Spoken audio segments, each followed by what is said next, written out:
But listen, Respectfully, Your Honor, Miss Pugh, we're don't not speak over me. corporation. Miss Pugh, just because you say respectfully does not mean that you get to interrupt me. That's disrespectful, right? Hang on. Listen, Miss Pugh, stop talking over me. If you want to stop talking over me. Where is the verified claim that is being placed against my trust? You can go back with the bailiff. Go back with the bailiff. Get your own attorney or represent yourself if you don't like it. All right, folks. Today, we've got a nonsense judge facing off with someone who's fully bought into the sovereign citizen mindset.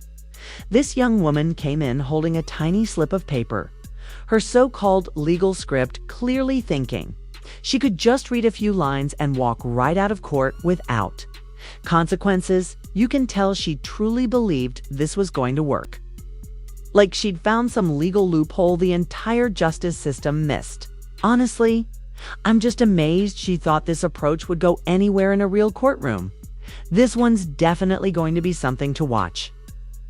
Let me know in the comments what you think about how this all plays out. Let's jump into it and see what happens next in this intense courtroom showdown. Good morning. Are you Janetta Pugh? I am the beneficiary of that estate. You're the what? I am the beneficiary of that estate. You're the beneficiary of what estate? Answer my questions, please, ma'am. I'm just trying to understand. Beneficiary of that estate. Okay. For the record, I recognize Ms. Hughes. She's been here before. I do as well, for the record. And I looked into Mr. Christopher Wiley. I can't find that person as a practicing lawyer in the state bar page, and I have not been contacted by anybody on Ms. Hugh's behalf. All right, so Ms. Pugh, Mr. Lewis has been appointed to represent you at this point. Obviously, you know as well as anyone that you're in custody and we want to get your case taken care of.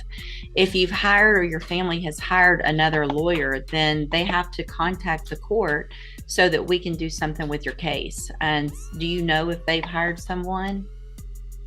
Respectfully, Your Honor, I do not agree with your appointed foreign agents, considering that the first duty is to the state and will be considered conflict of interest. Okay, so if you don't want, the only thing I can do, I'm appointing an attorney to you to help you, right? So if you don't want a court-appointed attorney, then your only option, two things. One is to represent yourself or to hire a lawyer. So if you don't like the way it works, then you do something different. So are you, listen to what I'm saying. Are you either going to represent yourself? Or are you going to let Mr. Lewis represent you? Or are you going to hire someone? Objection, Your Honor. Respectfully, is this a court of record? It is a court of record. So your objection's overruled. Okay. Respectfully, Your Honor, where is the verified claim that is being placed against my trust? It's right here. It's called an indictment. And Mr. Lewis has a copy of it and he can show it to you. So that would be the verified claim against you. Okay. Your Honor, respectfully, Your Honor, there were writs that was filed to the case that still haven't been received. I've received your petition for writ of habeas corpus and it's denied. Okay. Respectfully, Your Honor, I demand to be released due to lack of evidence of stated claim and not being given the proper opportunity to obtain proper counsel to defective defense. It's overruled. Okay.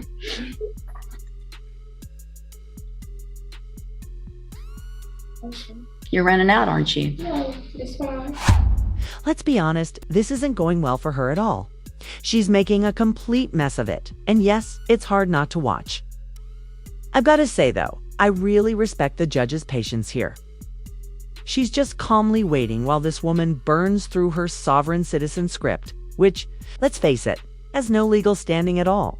It's always wild to see how convinced some of these folks are that they found some secret legal loophole. But the truth is, the courts have made it very clear. Just saying I don't consent doesn't erase charges or change jurisdiction. That's simply not how the legal system works. I do wonder how this woman got here in the first place. She actually seems polite and respectful.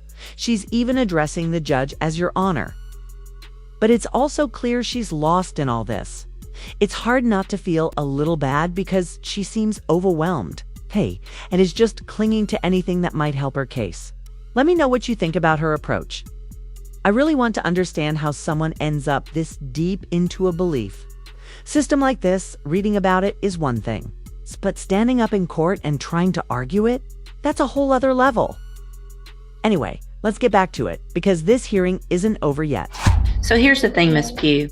I appreciate your position, but listen, Respectfully, Your Honor, Ms. Pugh, don't with my speak over me. incarceration- Respectfully, Your Honor, with my incarceration being Ms. involved- Pugh, just because you say respectfully does not mean that you get to interrupt me. That's disrespectful, right? Hang on. Listen to me.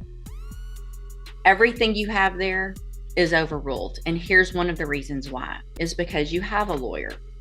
And your lawyer will file the appropriate motion. You're interrupting me again, which is disrespectful. So I'm going to leave Mr. Lewis as your attorney unless you choose to represent yourself or hire someone else. I'm going to give you 2 weeks to determine what you're going to do. You can go back. You can go back with the bailiff. I will not agree or comply to your appointed Go back. agents. You already said that, and that's overruled. Is to the state. Go back with the bailiff. Get your own attorney or represent yourself if you don't like it. I'm not even kidding. I knew exactly what she was going to say before the words left her mouth.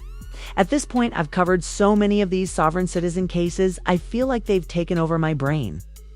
Honestly, it gets a little exhausting breaking down these situations day after day. It's tough to watch sometimes, because a lot of these individuals seem like they might be struggling with more than just a misunderstanding of the law. But beyond that, they're also wasting valuable time and public resources, and that's a serious problem. Courtrooms and law enforcement only have so much to work with, and dealing with this kind of behavior doesn't help anyone. Also, I was a bit surprised she didn't bring that script she used in her first appearance. Maybe her time in county custody helped her memorize it. But if she plans to represent herself in court, things could go very badly for her. She might be looking at 8 to 10 years if this continues. So let's jump back in and see whether she really plans to defend herself. Because if she does, this might take an even sharper turn. Perfect. So, Ms. Pugh, Mr. Jeffries has been appointed to represent you.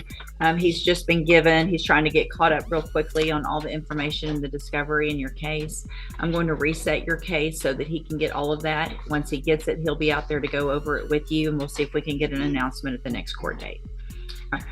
Respectfully, Your Honor, I do not agree to comply with any of the appointed court agents, considering that their first duty is to the state. I understand. We've had this conversation before. And for the record, I'll be representing myself. So if you want to represent yourself, there's some things. Ms. Pugh, stop talking over me. If you want to stop talking over me. If you want to represent yourself, then there is a process that we have to go through, and we'll do that today if that's what you want to do. We'll get your case set for trial, and we'll go forward that way. It is highly inadvisable for you to represent yourself. Lawyers have many, many years of training.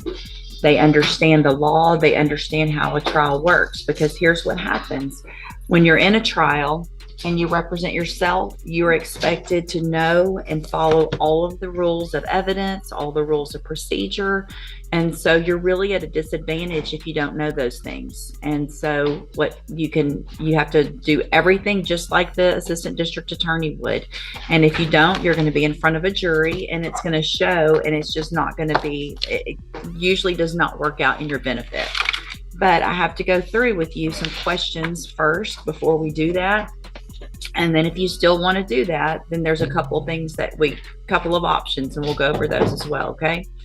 So I am supposed to ask you, I'm going to go through these questions. I need you to answer them if you want to represent yourself, because this is required. All right. So have you ever studied the law?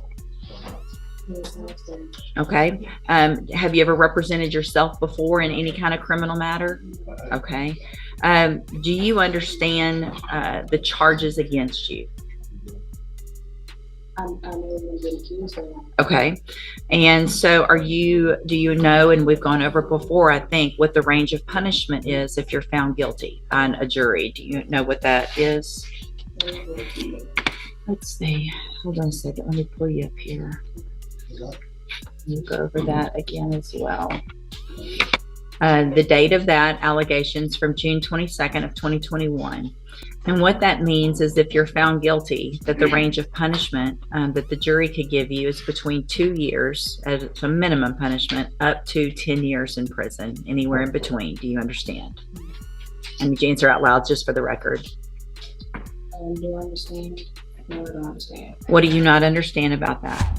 I genuinely think the judge handled this situation perfectly. A solid 10 out of 10 in my book. Let me know if you disagree, but it seemed like she really gave this person every chance to be heard before finally removing her from the courtroom. Her patience was honestly impressive. Most people would have lost their cool within minutes, but she kept things steady. That said, it was also tough to watch at times. The judge clearly tried to remain fair and gave this woman multiple opportunities to explain herself, but we could all see where things were going. And I want to apologize if this video was frustrating to sit through. I know these kinds of hearings can be a bit much. There's something about watching someone try to argue their way through a legal situation without a solid understanding of the law that's both difficult and oddly compelling to watch. You could almost see her mind racing, trying to come up with a response, but nothing was landing. It was like watching someone struggle to get out of a mess they walked right into. In the end, it just didn't work. I'd love to hear what you thought of how the judge handled things. Drop your opinions in the comments, and if you enjoyed the video, feel free to like and subscribe. I'll be posting every day, so stay tuned. Thanks so much for watching, and take care, everyone.